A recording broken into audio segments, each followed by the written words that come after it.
Pretty sure. Yeah. Oh, gotta get their fast shot. Yeah. Gotta get their fast shot.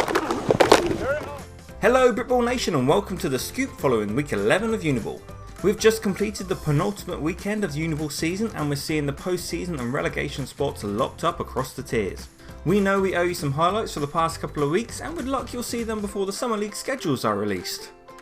But while we wait for those and before we take a look at the weekend's results and ramifications, let's check out some of the other can't miss moments from the past week of Britball.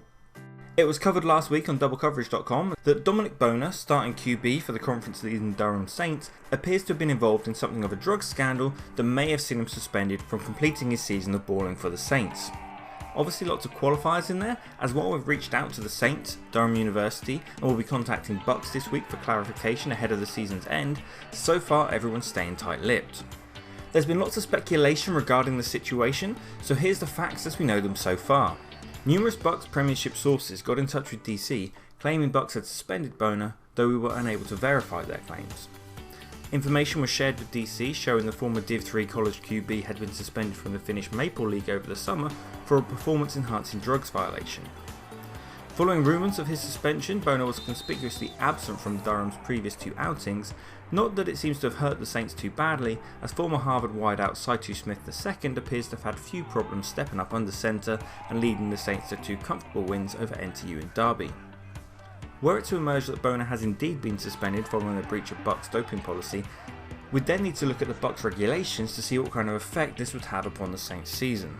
Looking at the regs, and of course it's difficult to know how they would be enforced even were Boner have found to have breached the policy, as we don't know the date of his testing. However, the regulations would seem to imply that the Saints could yet be stripped of up to 5 of their wins so far this season, the games in which Boner participated, though even were this the case they've had so dominant a season so far that they'd actually still be headed to playoffs, just forced to do a bit more travelling on the way. Of course we'll share more as and when we know it.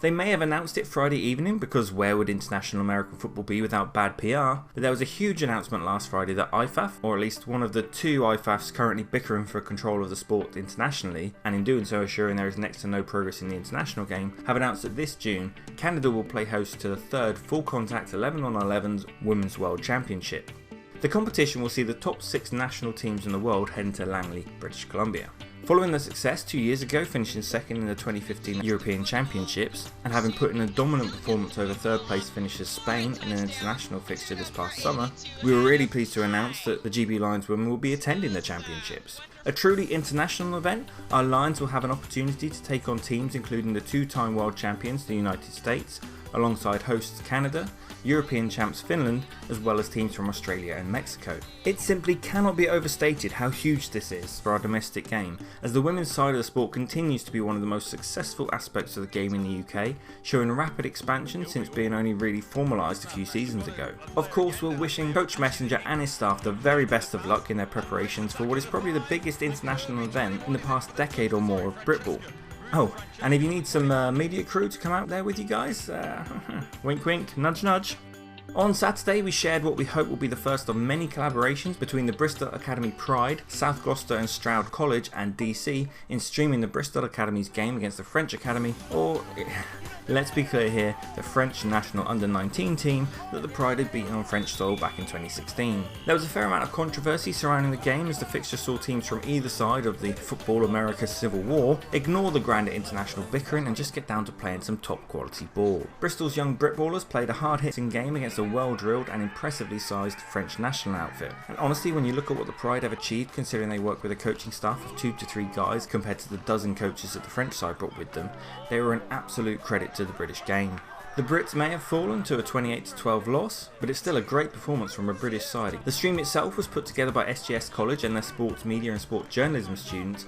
and we'll admit this led to a couple of teething problems as both they and the Team DC members in attendance familiarised themselves with both the equipment and the game of American football itself. However, this is likely just the first of a slate of international fixtures that the Pride have lined up over the coming weeks and months, so stay tuned for rapid improvements in the quality of the broadcast we're able to bring you as both the students and Team DC themselves improve their skills, learning by doing and getting the British game out there to as wide an audience as possible. Also attending the game were the UK Dukes and their ridiculous catching skills, so stay tuned for more collaborations between the Dukes and DC coming soon.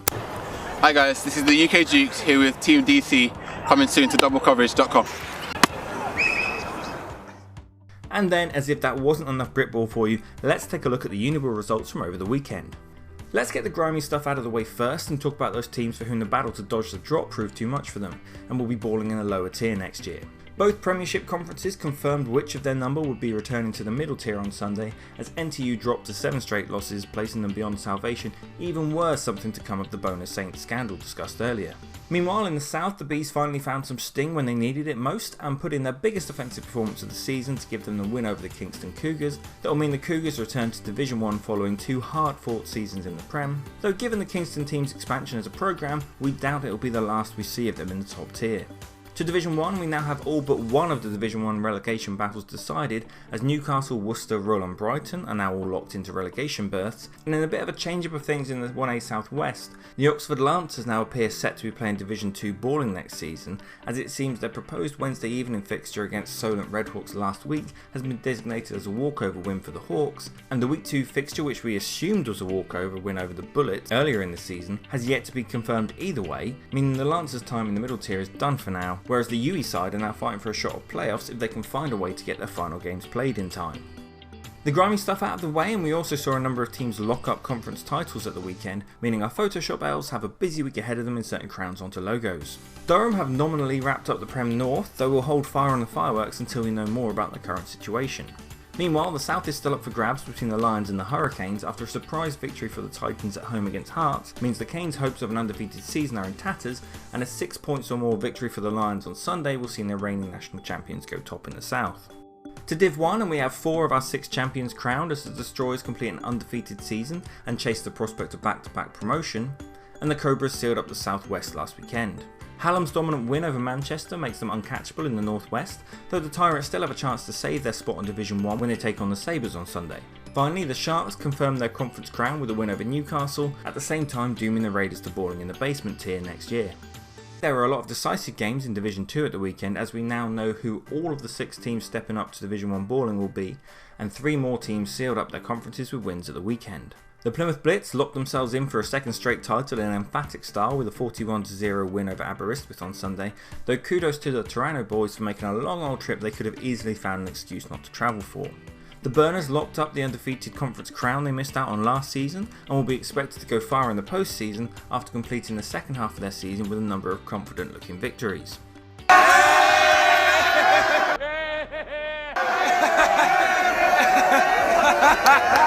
And finally, in the Borders, the Napier Knights sealed the deal on back-to-back titles with a 21-6 win over Heriot Watt. We're big fans of Hawoo here at DC Towers and love the rapid improvement the young programme has shown in the past couple of seasons. However, perhaps with youth as a programme comes naivety, and guys, you can't talk smack on social media ahead of the game and not follow through on the gridiron on Sunday. Further controversy flooded out of the fixture, as alongside a lot of heavy criticism of some of the referee decisions made during the game, we also saw a Hawoo coach ejected from the sideline.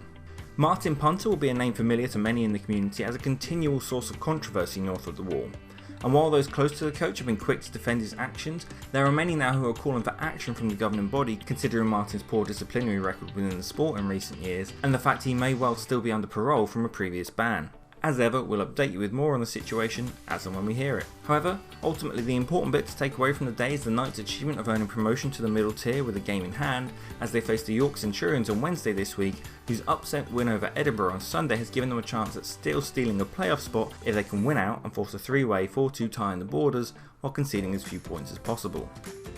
Congrats to all the teams who earned titles and promotion this weekend, and of course our commiserations to those teams whose seasons did not go as planned. We're going to get our nose to the grindstone pumping out some of those highlight videos this week, even if they are going to be a tad out of date, and keep your eyes peeled for power rankings and more from our YouTube channel. Remember, we're currently looking to expand Team DC, so check out doublecoverage.com/apply to learn more about the posts we're currently recruiting for, and do your bit to give back to the sport you love by helping the British game reach a wider audience. And in the meantime, as always, play hard, play safe, and go check out our live stream of Bristol Academy versus the French national under-19 side, and let us know what areas in particular you think we need to work on in our streamed content going forwards.